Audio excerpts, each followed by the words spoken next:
2008 की बात है, मेरे को याद है R15 इंडिया में लॉन्च हुई थी and it started the entry level sports bike segment in India.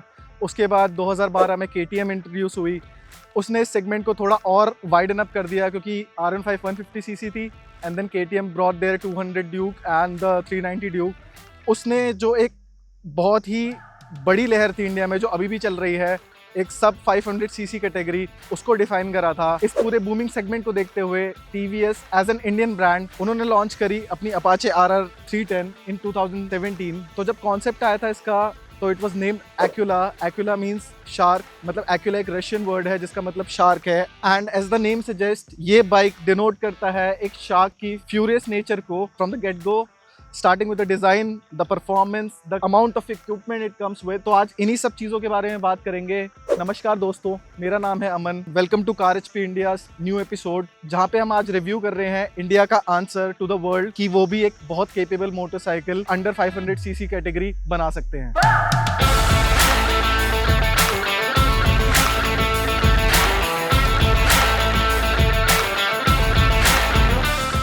Design की सबसे पहले बात करते हैं तो फ्रंट में आते हैं। यहाँ पे आपको एक ट्विन LED प्रोजेक्टर सेटअप मिलता है, स्प्लिट हेडलाइट सेटअप है एंड पुरानी स्पोर्ट्स बाइक की जैसे कि R6 हो गई या डेटोना 675 हो गई, थोड़ा बहुत मेरे को उसकी याद दिलाता है। R6 की तो ज़्यादा नहीं, बट डेटोना की याद ज़रूर दिलाता है।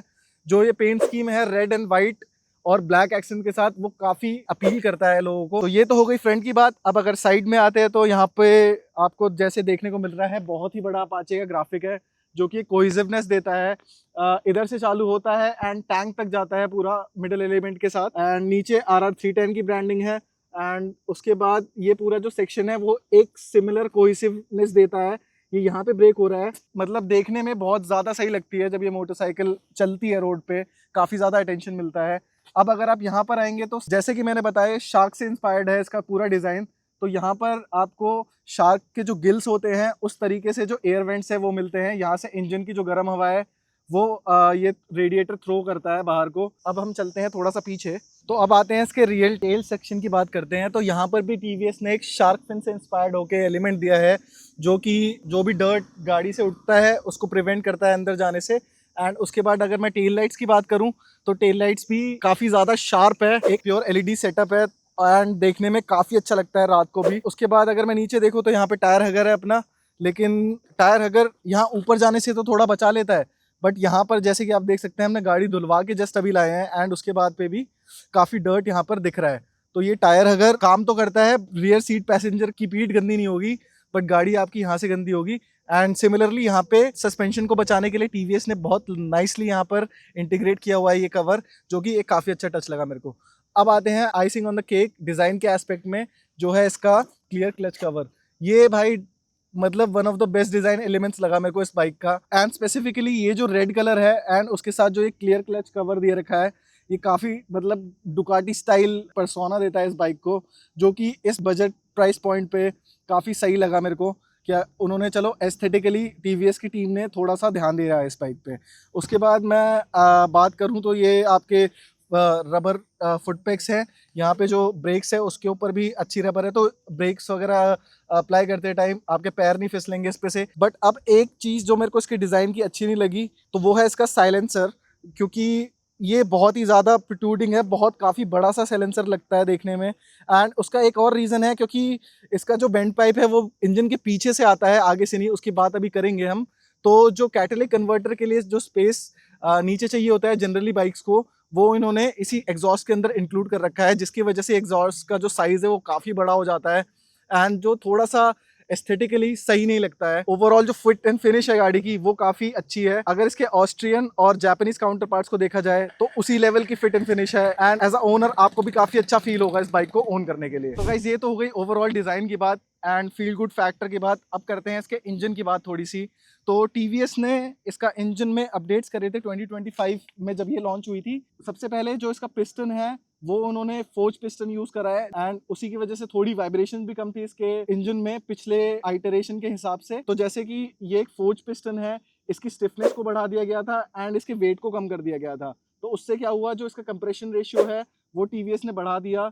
नाउ ये रन करता है अराउंड 12.17:1 के कंप्रेशन रेशियो पे एंड इसका जो पावर आउटपुट है उसमें 4 हॉर्स पावर एंड 2 Nm बढ़ा दिया गया था। अब बात करते हैं कि ये एक रिवर्स इंक्लाइंड इंजन है जैसे टीवीएस बोलता है। तो जो रिवर्स इंक्लाइंड टेक्नोलॉजी है उसका मतलब ये है जैसे कि कन्वेंशनल बाइक्स में आप देखते हो जो एग्जॉस्ट है वो आगे से आता है, इसका क्या है जो सिलेंडर का हेड है वो रिवर्सली इंक्लाइंड है। आप जैसे देख सकते हैं थोड़ा सा रियर सेट है, उससे क्या होता है कि काउंटर बैलेंसिंग में भी काफ़ी मदद करता है एंड जो ये एग्जॉस्ट पाइप है वो छोटा हो जाता है। अब जैसे कि आप देख सकते हैं रेस पैक चैसी है, तो इसमें भी टीवीएस ने बहुत काम करा है। उनके 35 ईयर्स ऑफ रेसिंग यहाँ पर दिखता है, जो उनका रेसिंग डीएनए है वो यहाँ पर झलकता है। ये चैसी का रिएक्शन एंड फीडबैक मैं जब अभी इसको ड्राइव पे ले जाएंगे उस टाइम पे बात करूंगा। सीट्स की बात कर लेता हूँ मैं, तो सीट्स काफ़ी चौड़ी हैं जैसे कि आप देख सकते हैं, काफ़ी वाइड सीट है। एंड इसी के साथ कंफर्ट मैं बोलूँगा कि इतना ज़्यादा कुछ अच्छा नहीं है सीट में, बट सिंस ये बहुत ज़्यादा वाइड है तो जब आप कॉर्नर्स पे चलाते हैं एंड जब कॉर्नर्स पे आपको वेट ट्रांसफ़र करना होता है तो वहाँ पे ये बहुत सही काम करती है। एंड अगर मैं पिलियन सीट की बात करूँ तो वो भी कंफर्टेबल तो मैं किसी भी एंगल से नहीं बोलूँगा। यहाँ पे सिर्फ एक ग्रैब रेल मिलता है ये वाला, पीछे बैठ के अगर आप ऐसे ग्रैब करते हैं इस चीज़ को तो ये ज़्यादा सपोर्ट प्रोवाइड नहीं करता है एंड उतना कॉन्फिडेंस आता नहीं है पिलियन राइडर को बैठते टाइम। की राइड हाइट की बात करूँ तो 810 mm का जो राइड हाइट है इस सीट का वो मिलता है। जैसे कि मैं 5'8" हूँ, मेरे आराम से जो ये फुट है वो हाफ प्लांटेड है, तो मेरे को उसमें इस गाड़ी को उठाने में या उसको बैक करने में कोई ऐसा इशू नहीं आता है। ओवरऑल जो बाइक का वेट है वो भी 174 kg है, तो अगर हम उसको भी कंसिडर करें तो काफ़ी लाइट बाइक है, दिखने में बहुत बल्कि है। विड्थ इसकी सबसे ज़्यादा चौड़ी है अपने सेगमेंट में, बट जो कंफर्ट इसको आगे पीछे करने में मैं बहुत कंफर्टेबली कर लेता हूँ, मेरे को कोई प्रॉब्लम नहीं होती है। उसी के साथ मैं अगर ग्राउंड क्लियरेंस की बात करूँ तो वो भी 180 mm की है, जो कि सेगमेंट में काफ़ी अच्छी है। एंड मतलब मैंने इसको एक हफ्ते चलाया है, एक एक भी इंस्टेंस ऐसा नहीं हुआ कि ये कहीं पे नीचे लगा हो, किसी स्पीड ब्रेकर पे लगा हो या फिर किसी पॉट होल, या तो मैं मतलब अगर ख़राब रोड पे हूँ तो किसी पत्थर वत्थर कुछ भी नहीं लगा है। बहुत अच्छी जो है इसका क्या बोलते हैं ग्राउंड क्लियरेंस है एंड उसमें भी कोई इशू नहीं है। तो अगर मैं टायर्स की बात करूँ तो इसमें आते हैं मिशलिन के रोड 5 टायर्स। अब ये है 110 17 ZR 17 इंचेस के टायर, उसी के साथ 300 mm का आपको फ्रंट में डिस्क मिलता है एंड बाइब्रे की तरफ से इसमें जो ब्रेकिंग है वो बाइब्रे की तरफ से कैलिपर प्रोवाइड करा गया है। एंड अब मैं अगर रियर टायर की बात करूं तो ये है 150/70 ZR 17 इंच, ये भी 17 इंच का ही टायर है जो पीछे लगा हुआ है, बट क्या बोलते हैं जो उसकी विड्थ है वो है 150 mm। पीछे अगर मैं डिस्क की बात करूं तो 240 mm का पेटल डिस्क है एंड पीछे भी बाइब्रे का कैलिपर है।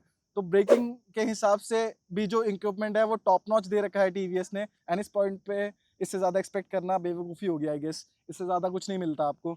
अब बात करते हैं मेन इसके जो बीटीओ है, बिल्ड टू ऑर्डर स्पेसिफिकेशंस है उसकी, उसमें क्या क्या इक्विपमेंट आता है। तो टीवीएस RR 310 पे बिल्ड टू ऑर्डर प्रोग्राम देती है, उसके अंदर 2 ऑफरिंग्स है, dynamic kit and dynamic pro kit. तो डायनामिक किट में आता है आपका सबसे पहले ये KYB के सस्पेंशंस आ जाते हैं, ये USD फोक्स है एंड फुली एडजस्टेबल है, प्रीलोड और रीबाउंड दोनों चीज़ें आप एडजस्ट कर सकते हैं इसमें जैसे कि देख सकते हैं। एंड पीछे भी आपको KYB का सस्पेंशन मिल जाता है, ये भी फुली एडजस्टेबल है एंड इसमें भी आप कंप्रेशन एंड रिबाउंड एडजस्ट कर सकते हैं। एंड उसी के साथ डायनामिक किट में एक और चीज़ मिलती है वो है ब्रास कोटेड चेन। तो ये चेन रस्ट जल्दी नहीं करती है एंड थोड़ा सा जो लॉन्जिटिविटी है चेन की वो ज़्यादा है। एंड उसी के साथ आपको टायर प्रेशर मॉनिटरिंग सिस्टम भी मिल जाता है इसके अंदर।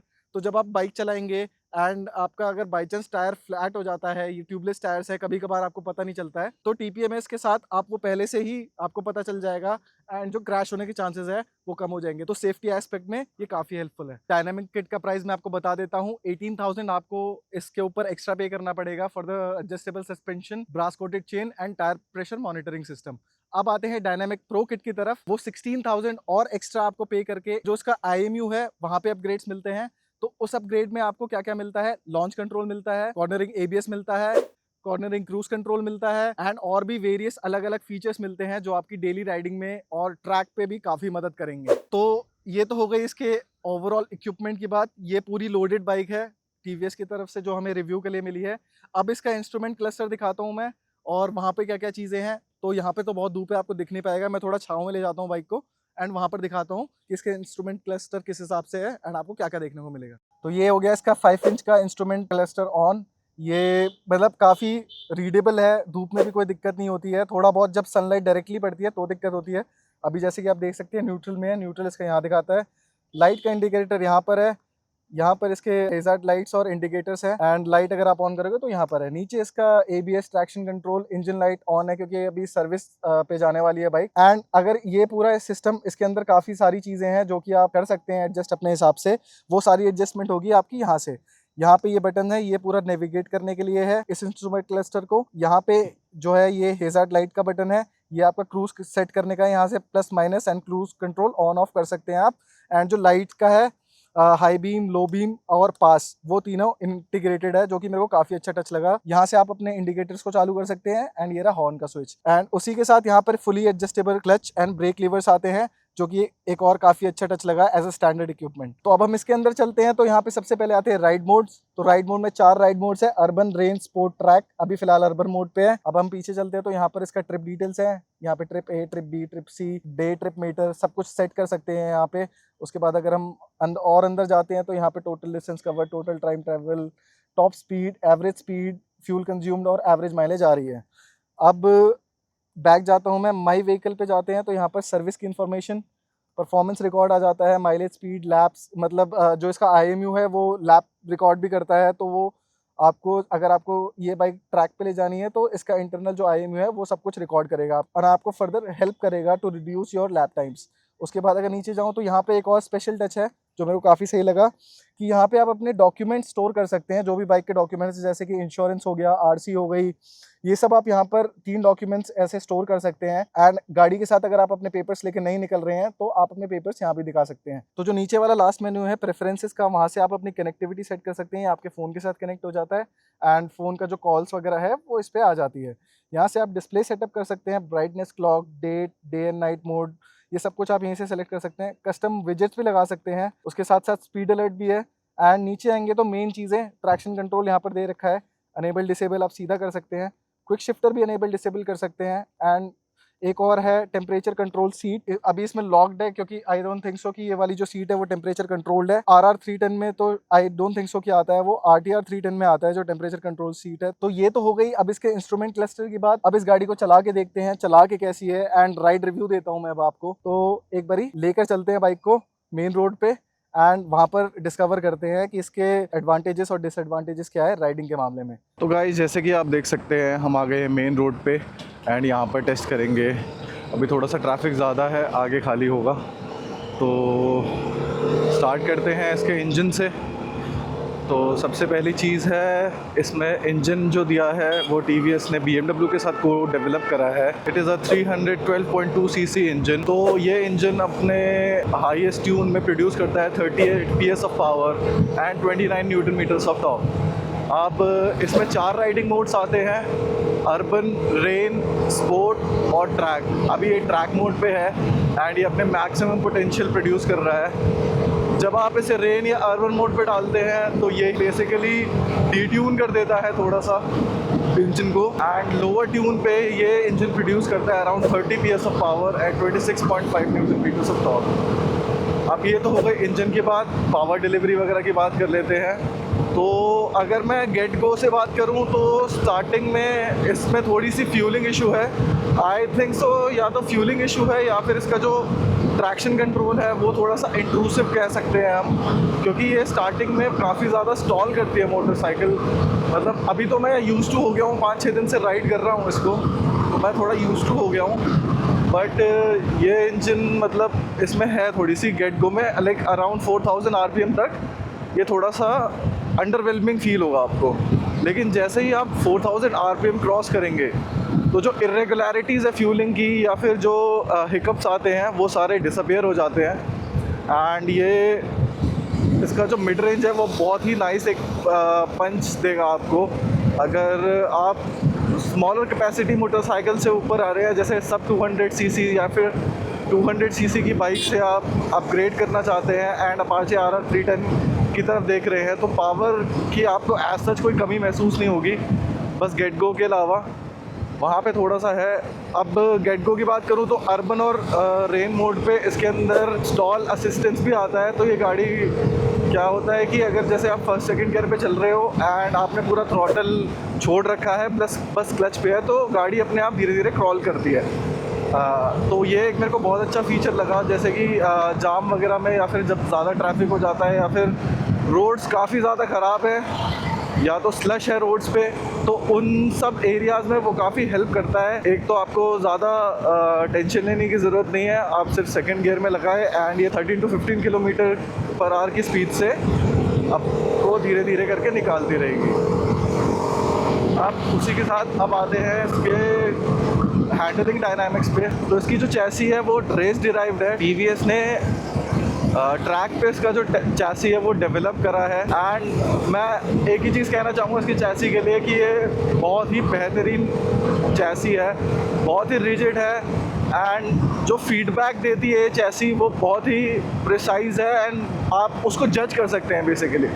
तो आप लेफ़्ट एंड राइट लेंगे या फिर जब कोई कॉर्नर आ रहा है एंड आपने अपनी लाइन चूज़ कर ली है, आप सिर्फ इसको पॉइंट कर दीजिए उस लाइन की तरफ एंड ये जो बाइक है वो बहुत ही स्टेबली उस लाइन को पकड़ के चलती है।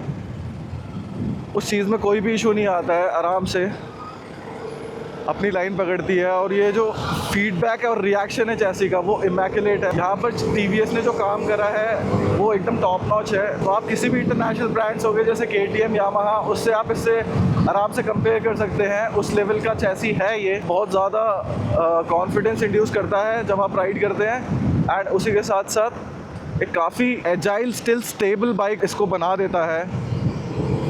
तो kudos to TVS team to develop a serious chassis like this।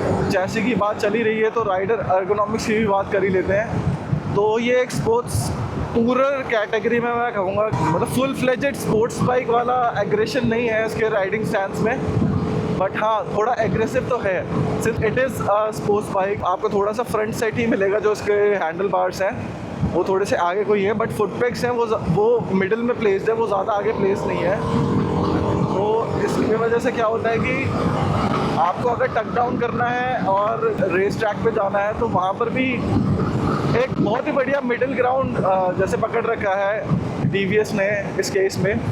तो वो मिडिल ग्राउंड ऐसे है कि आपको मतलब आप रिलैक्स भी हो सकते हैं एंड आप अगर चाहें तो आप फुल एग्रेसिव मोड पे अपना ट्रैक डे भी कर सकते हैं। तो ये डुअलिटी भी मेरे को काफ़ी अच्छी लगी। राइडर एर्गोनॉमिक्स में हाँ, अगर जैसे आप फुल पैक ट्रैफिक में चल रहे हैं तो वहाँ पर आपको तो फील होगा कि भाई थोड़ा सा रिस्ट पे आपके पक्का जोर पड़ता है। अगर आप ट्रैफिक में चला रहे हैं, अगर रोड्स खुले हैं तो वो चीज़ आपको इतनी ज़्यादा फील नहीं होगी। अब आते हैं इसके गुड पॉइंट्स पे। नहीं, एक और क्या बोलते हैं नेगेटिव में बात करूँगा, इसकी लाइट्स। टीवीएस ने इसमें डुअल LED प्रोजेक्टर हेडलैम्प्स दिए हैं। अगर मैं हेडलाइट्स की बात करूँ, जो देखने में लगता है कि भाई ये आपको बहुत ही अच्छा थ्रो देंगे नाइट में और विजिबिलिटी काफ़ी अच्छी लगेगी, लेकिन ये केस है नहीं। अभी अगर मैं लोअर बीम की बात करूँ तो वहाँ पे लोअर बीम में थोड़ा बहुत रोड दिखता है, लेकिन हाई बीम तो इसका बहुत ही मतलब या तो ये सेट नहीं है सही से, वो बिल्कुल ऊपर जाता है एंड मतलब कोई बहुत ज़्यादा डिफरेंस क्रिएट नहीं करता है लोअर हाई बीम पे। तो विजिबिलिटी में रात को बोलूँगा कि इसके हेडलाइट्स की इतनी बढ़िया है नहीं, आप यूज़ कर सकते हो। लेकिन अगर वही है, अगर आप लॉन्गर राइड्स पे या फिर जो आपको कॉम्यूट वाला रोड है उस पर लाइट्स नहीं है, जैसे कि GFR है हमारा, वहाँ पर ज़्यादा लाइट्स है नहीं रोड्स पे, तो आप मतलब आपको रिलाई अपनी लाइट्स पे ही करना पड़ता है। तो उस केस में जैसे आप 50-60 के ऊपर जाते हैं तो वो लाइट्स थोड़ा ये लगा लो कि काम करना बंद कर देती है। मेरे को वाइज़र उठाना ही पड़ता है सही से रोड देखने के लिए, तो ये एक इशू और लगा मेरे को इसकी लाइट्स के बगैर। अब आते हैं इसके सस्पेंशन पे।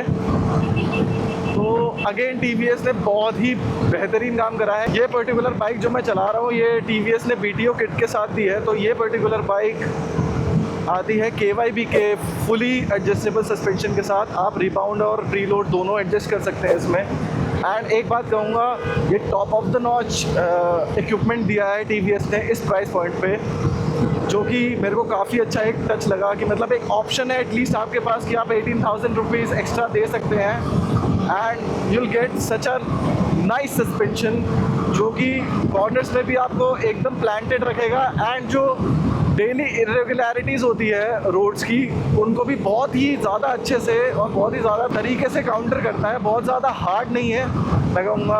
अभी मेरे पास टूल नहीं थे तो मैंने इसको अपने हिसाब से एडजस्ट नहीं करा, लेकिन जो भी फैक्ट्री से एडजस्टमेंट आई थी इसकी उस हिसाब से ये बहुत ही बढ़िया तरीके से काम करते हैं। इरेगुलरिटीज़ भी काफ़ी सोक करते हैं, जो मतलब ख़राब बैड रोड्स हैं जो ऊपर नीचे अप्स एंड डाउन्स है, जो थोड़े पैची रोड्स हैं, उनको बहुत ही अच्छे से हैंडल करता है ये सस्पेंशन। एंड उसी के साथ साथ कॉर्नर्स पे जब आप स्पीड पे होते हैं एंड कॉर्नर्स पे अपनी लाइन पकड़ते हैं, तो वहाँ पर भी ये पूरी बाइक को बहुत ही अच्छे से सपोर्ट करता है।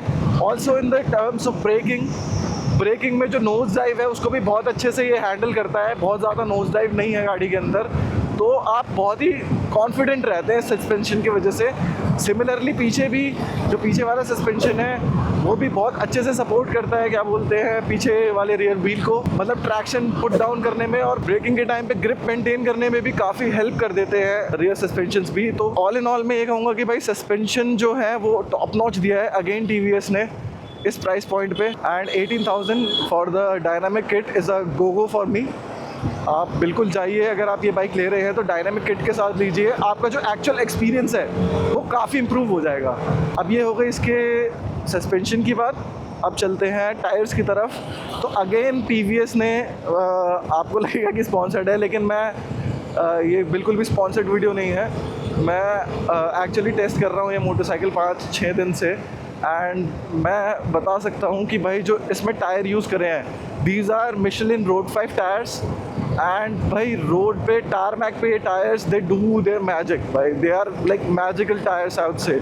जो स्पीड को और जो पूरी ये 174 kgs के कम वेट को, मेरे साथ मैं भी 60 kgs, तो ये लगा लो कि अराउंड 230 kgs जिस तरीके से ये हैंडल करते हैं टायर्स, मतलब at the end of the day आपके पास कितना भी पावर हो, कितना भी ब्रेकिंग पावर हो और कितना भी जो भी हो, आपको at the end of the day आपके टायर्स हैं जो कि ओनली कांटेक्ट है जिसका रोड से।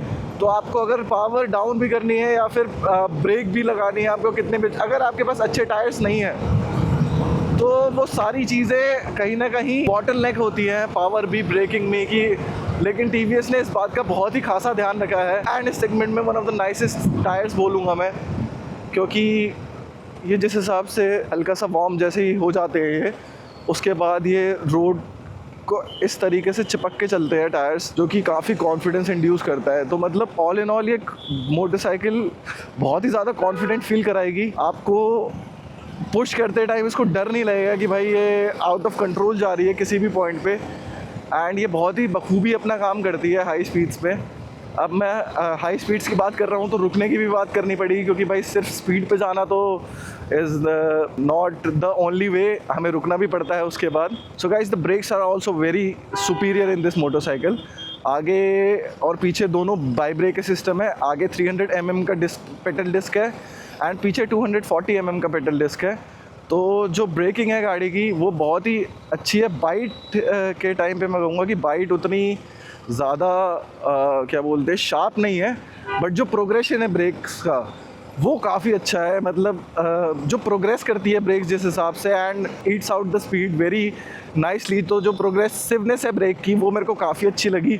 तो मैं कहूँगा कि एक बिगिनर को या फिर एक नोविस राइडर को ध्यान में रखते हुए इसके ब्रेक्स काफ़ी अच्छे तरीके से ट्यून करे गए हैं। बाइट इतनी ज़्यादा शार्प नहीं है, लेकिन जो प्रोग्रेसिवनेस है वो इस ओवरऑल ब्रेकिंग पूरे दोनों सिस्टम को काफ़ी सही बना देती है। एंड टायर से भी इन ब्रेक्स को पूरा सपोर्ट मिलता है, तो ग्रिप किसी भी पॉइंट पे ऐसे मोटरसाइकिल जल्दी लूज़ नहीं करती है। अब मैं बात करूँ अगर इसके वाइब्रेशंस की डेली ड्राइवेबिलिटी में, तो भाई गेट गो से वाइब्रेशन आपको देखने को मिलते हैं। थोड़े से मिड में आके जब इसका मिड पंच आता है तो अराउंड 6000 RPM पे मैं बात करूँगा तो थोड़ा सा इवन आउट हो जाता है वो, बट वो बहुत ही कम टाइम के लिए इवन आउट होता है। And the vibrations again creep in at around like 7000 RPM से आपको बहुत ही प्रोमिनेंट फील होंगे पूरे रेड लाइन तक।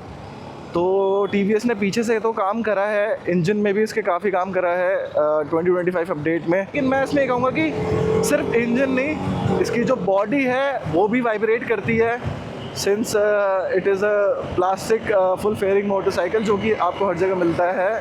फुल फेयरिंग के केस में आपको यही मिलता है। तो जो इसकी बॉडी है वो भी थोड़ा सा वाइब्रेशन करती है, तो उसकी वजह से थोड़ा और चीज़ें बढ़ जाती हैं वाइब्रेशन के एस्पेक्ट में। एंड जैसे कि आप लंबा थोड़ा चलाएंगे तो आपके हाथ भी इसमें वाइबी हो जाते हैं। अब मैं गियरिंग की बात कर लेता हूँ, तो ये आती है बाई डायरेक्शनल क्विक शिफ्टर के साथ। आपको quick shifter and auto blipper दोनों मिलता है इसमें, तो आप अप शिफ्ट भी क्लचलेसली कर सकते हैं विद थ्रॉटल पिंड, एंड डाउन शिफ्ट भी कर सकते हैं aggressively without using the clutch. तो ये एक और अच्छा एडिशन लगा। मैं कहूँगा थोड़ा सा नॉची है, बहुत ही ज़्यादा स्मूथ एक्सपीरियंस तो नहीं है, बट हायर रेव्स पे ये स्मूदन आउट हो जाता है। अगर आप ट्राई कर रहे हैं इसको ऐसे बीच के रेव्स पे चलाने का एंड क्विक शिफ्टर यूज़ करने का, तो क्विक शिफ्टर काम नहीं करता है। क्विक शिफ्टर तभी आपके काम में आएगा जब आपका थ्रॉटल पूरा पिन ना होना है, you are on a race track, and milliseconds के लिए क्लच दबाना भी आपका टाइमिंग इफेक्ट कर देगा। आई गेस उसके अलावा मेरे को नहीं लगता इसका क्विक शिफ्टर और ज़्यादा किसी काम में आएगा या फिर कोई कन्वीनियंस आपको एक्स्ट्रा देगा। तो ये एक और चीज़ लगी मेरे को कि क्विक शिफ्टर है, काम करता है तो अच्छा काम करता है, नहीं काम करता है तो अच्छा काम नहीं करता है। उसी के साथ मेरे को उसके गियरिंग में भी थोड़ा सा लगा कि फर्स्ट टू सेकंड जो गियर्स हैं इसके वो स्मूथ नहीं बोलूँगा मैं, क्योंकि वो जो न्यूट्रल है वो बीच में कहीं ना कहीं दिक्कत देता है। जब लगाना होता है, जब मैं खड़ी करता हूँ तो वो लगता नहीं है, फर्स्ट सेकंड पे डांस करते रहता है इसका गियर बॉक्स। एंड जब मैं चला रहा होता हूँ तो मेरे को कभी कभार 2 क्लिक्स करने पड़ते हैं। अभी तो मैं यूज्ड टू हो गया हूँ, बट मेरे को कर लेने पड़ते हैं ताकि मैं प्रॉपर गियर शिफ्टिंग इस पर कर पाऊँ। तो वो बीच बीच में हिट भी करता है, जो कि कभी कभार अगर जैसे आप कहीं से निकल रहे हैं तो वहाँ पर भी थोड़ा सा डेंजरस मैं कहूँगा हो जाता है। तब तक एक और बात कर लेते हैं हम इसके फ्यूल एफिशिएंसी की। तो फ्यूल एफिशिएंसी ये मेरे को मतलब मेरे एक्सपेक्टेशन से थोड़ा ऊपर दिया है इसने। तो ये अराउंड 27 to 30 के रेंज में फ्यूल एफिशिएंसी दे रही है। एंड कंसिडरिंग कि E20 फ्यूल यूज़ हो रहा है अभी बहुत ज़्यादा, मैंने भी इसमें E20 फ्यूल ही बजाया क्योंकि वही रेडिली अवेलेबल है, हर जगह वही मिल रहा है, तो उसमें ज़्यादा ऑप्शंस है नहीं है आपके पास। तो अगर E20 फ्यूल के साथ भी ये अराउंड आपको माइलेज दे रही है 30 का, and being a 38 horse power motorcycle, तो I think so it's workable. उससे ज़्यादा मैं एक्सपेक्ट तो 25 कर रहा था, पर मेरी एक्सपेक्टेशन से ज़्यादा ही बोलूँगा, तो I am a little surprise. All in all bike बहुत अच्छी बनाई है TVS ने, no doubt about it. But मेरे को अभी भी लगता है कि ये थोड़ा सा वर्क इन प्रोग्रेस है, considering the refinement of other motorcycles in this category. I would से कि जैसे कि KTM है, वो इससे ज़्यादा कंप्रेशन रेशियो के साथ आती है, इससे ज़्यादा पावर बनाती है, किक उसकी बहुत ज़्यादा है। एंड उसके बाद अगर मैं बात करूँ कि वाइब्रेशंस, तो वाइब्रेशंस भी उसमें एविटेबल हैं।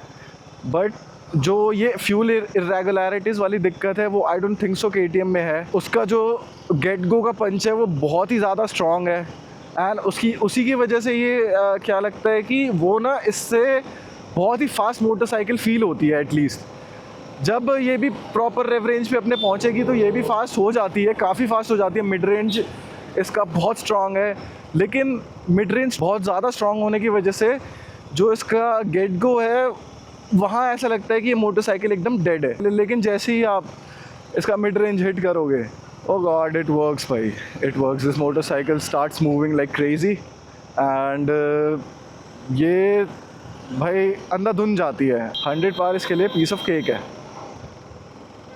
तो वहाँ पे ये बहुत ही फास्ट हो जाती है, लेकिन गेट गो से आपको नहीं मिलेगी। फर्स्ट गियर का चेक करते हैं, 52, 75, ट्रैफिक आ गया। थर्ड गियर फुल 100 टच कर रही है थर्ड गियर में। आई डोंट थिंक सो इससे ज़्यादा मेरे पास स्पेस है यहाँ पे भगाने के लिए। तो आप देख रहे हैं कितना जल्दी इसने 100 टच करा, मतलब 75। ये मतलब सीधा भागती है भाई, मतलब कोई पावर का इतना मेरे को कोई कमी नहीं लगी है इस मोटरसाइकिल में। बहुत अच्छा पावर है मोटरसाइकिल के अंदर। एंड उसके बाद साथ जो चैसी रिएक्शन है, हैंडलिंग है बाइक का, और जो ग्रिप है, जो ब्रेकिंग स्टॉपिंग पावर है, वो कुछ भी इन योर फेस नहीं है, बट इट्स स्टिल देयर। मतलब ये मैं कहूँगा कि आपके मुंह पे नहीं है सब कुछ कि बहुत ज़्यादा शार्प ब्रेक्स है या फिर बहुत ज़्यादा शार्प एक्सेलरेशन है, लेकिन जब ये अपने जोन में आती है उसके बाद शी गोज़ लाइक क्रेजी भाई। ये जाती है मोटरसाइकिल एंड काफ़ी फास्ट जाती है। वाइब्रेशंस भी मैं फील कर सकता हूँ, बहुत ज़्यादा है। हायर रेव्स पे आपका बट, आपके हैंडल बार, आपके फुट पेग्स, तीनों जगह काफ़ी वाइब्रेशन है। तो स्टेबिलिटी की बात करूँ मैं, हाई स्पीड मैं इसको 156 तक लेके गया हूँ एंड उस स्पीड पे भी मैं पूरे कंट्रोल में था मोटरसाइकिल के। ऐसा नहीं था कि कंट्रोल से बाहर जा रही थी बहुत बाइक से। अब ये फुल फेयरिंग का कह लो। एंड जो इसका जो विंगलेट्स हैं उनकी बात मैं इसी टाइम पे करूँगा, क्योंकि वो जो डाउन फोर्स 3 kgs का जो TVS बोलती है, जो वो डाउन फोर्स प्रोड्यूस करते हैं वो 150 के ऊपर ही करते हैं। तो 150 के ऊपर मतलब मेरे को बिल्कुल भी नहीं लग रहा था कि इसका जो फ्रंट है वो थोड़ा भी लिफ्ट कर रहा है, क्योंकि जनरली 110 120 के बाद आप कोई भी मोटरसाइकिल को पुश करते हैं तो उसका ऐसा लगता है कि फ्रंट टायर थोड़ा सा हवा में है, मतलब काफ़ी लाइट हो जाता है। क्योंकि मतलब स्पीड ज़्यादा है ऑब्वियसली यार, वो इतना कॉन्टैक्ट टाइम टायर को मिल ही नहीं पाता है रोड के साथ कि वो प्रॉपर ग्रिप बनाए। तो इसका जो विंगलेट्स है वो वहाँ पर थोड़ा बहुत हेल्प करते हैं। उसके अलावा आई डोंट थिंक सो इनका कोई हेल्प है। और मेरे को लगता है कि अगर ये नहीं भी होते तो भी ये बाइक हाई स्पीड पे स्टेबल रहती। इन ट्रैफिक अगर आप मैन्यूवरेबिलिटी की बात करेंगे तो वहाँ पर भी कोई खासा दिक्कत आता नहीं है, आराम से। मतलब इसका थोड़ा सा व्हील है वो मैं लॉन्गर साइड ही करूँगा, जिसकी वजह से ऑल्सो ये हाई स्पीड पे काफ़ी स्टेबल रहती है। बट वो इतना ज़्यादा लंबा भी नहीं है। एंड जो बीच का बैलेंस है ना वो बहुत ही अच्छा स्ट्राइक कर रखा है TVS ने।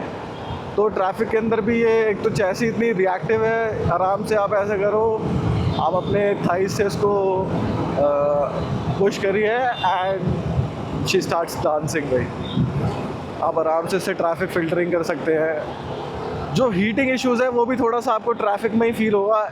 मैं इशू नहीं बोलूँगा, हाई कंप्रेशन इंजन है, हीट तो भाई फिज़िक्स है नॉर्मल, तो वो हीट तो भाई प्रोड्यूस करेगा, बट ये ओवर हीट नहीं हुई है एक भी बार। अभी मैं जून की बात बता रहा हूँ, जून में दिल्ली NCR मतलब फरीदाबाद गुड़गांव में ये बिल्कुल भी ओवर हीट एक बार भी नहीं करी। एंड मैंने मतलब 10-10 किलोमीटर तक इसको पीक ट्रैफिक में चला रखा है। एंड जो लोग यहाँ पे ट्रैवल करते हैं, पीक ट्रैफिक का मतलब समझ सकते होंगे कि भाई पीक ट्रैफिक कितना पीक होता है गुड़गांव में। तो वहाँ पर भी ये हीट ज़रूर हो रही थी, मेरे पैर पे फील भी हो रहा था, बट ओवर हीट नहीं हो रही थी। इतना हीट लाजमी है, मतलब इतना हीट प्रोड्यूस करना बनता है इस इंजन का, तो वो उतना ही प्रोड्यूस कर रहा था एंड ओवर हीट नहीं हुई गाड़ी। अभी मैं खड़ा था पीछे ट्रैफिक में, तो वहाँ पे मेरे को अपने शिन पे हीट महसूस होती थी, शिन पे और इनर थाइस पे थोड़ा सा कहूँगा मैं। बट जैसे ही मूव करना चालू करा वो हीट भी अच्छे से डिसिपेट होती है, वो सिर्फ शिन की बच जाती है। एंड थोड़ा सा मतलब टैंक के यहाँ पे भी इसके वार्मथ होती है। तो जैसे मैंने इसका स्टॉल असिस्ट की बात कही थी, तो आप देख सकते हैं अभी मेरे हैंडल बार पे आगे दोनों हाथ है, मतलब मैं ना इसको कोई इनपुट दे रहा हूँ ना कुछ। 4th गियर पे आराम से 28-29 पे चल रही है। एंड मुझे से कुछ भी देने की ज़रूरत है भी नहीं, ये ऐसी चलती रहेगी। एंड ये गाड़ी स्टॉल मतलब वही एंटी स्टॉल टेक्नोलॉजी है जो TVS का, एग्जैक्ट नोमेनक्लेचर मैं भूल गया हूँ, बट ये गाड़ी को स्टॉल नहीं होने देता। एंड ये अर्बन एंड रेन मोड पे कंफर्टेबली आप इसको ऐसे क्लच छोड़ के एंड आराम से, मतलब अगर रोड ख़राब है या कुछ भी है तो आप वहाँ पे आप आराम से इसको यूज़ कर सकते हैं। अभी KOD चलते हैं। तो ये था हमारा overall review about the Apache RR 310। मुझे जो चीज़ें अच्छी लगी इस बाइक में, इसका सस्पेंशन, इसका चैसी, इसके टायर्स एंड जो इंजन है, around like after 5000 RPM it goes like bonkers. तो मेरे को बहुत ज़्यादा मज़ा आया इसको चलाने में। कॉर्नर्स पे ये बाइक बहुत अच्छा रिएक्ट करती है एंड टॉप एंड जो है वो भी बहुत ज़्यादा स्ट्रॉन्ग है इस बाइक का। तो आपको कैसी लगी ये बाइक बताइए हमें कमेंट सेक्शन में, एंड सब्सक्राइब करें कार HP इंडिया के चैनल को to see more such awesome content. Till then ride safe, stay alert, धन्यवाद।